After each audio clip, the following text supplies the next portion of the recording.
right, guys and ladies and gentlemen.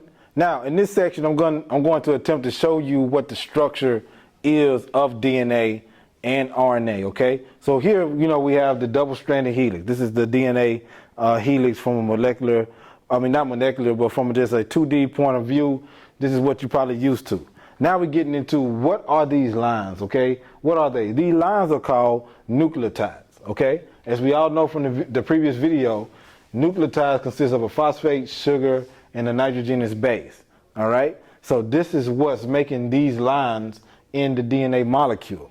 All right, now for a backbone of DNA, though, the backbone is just a phosphate and sugar. I'm going to put BB for backbone. Okay, the backbone just consists of a phosphate and a sugar only. All right, so if I ask you what's the backbone of DNA, you should tell me phosphate, sugar. If I asked you what makes up a nucleotide, you should tell me phosphate, sugar, and a nitrogenous base. Okay, a nitrogenous base. In RNA, the backbone is the same thing, phosphate and sugar.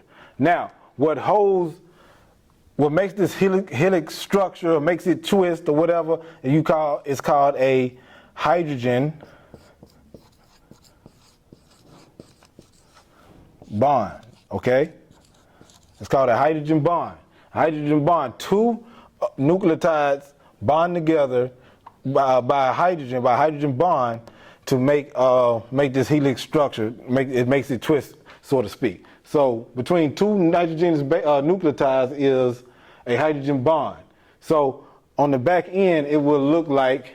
So if I'm bonding with this one, it will look like this. It'll be a phosphate, sugar, and a nitrogenous base. I'm gonna say A, and then you have a bond, right? And then it'll be T that bonds with that, and then a 5-carbon sugar, and then a phosphate. Okay.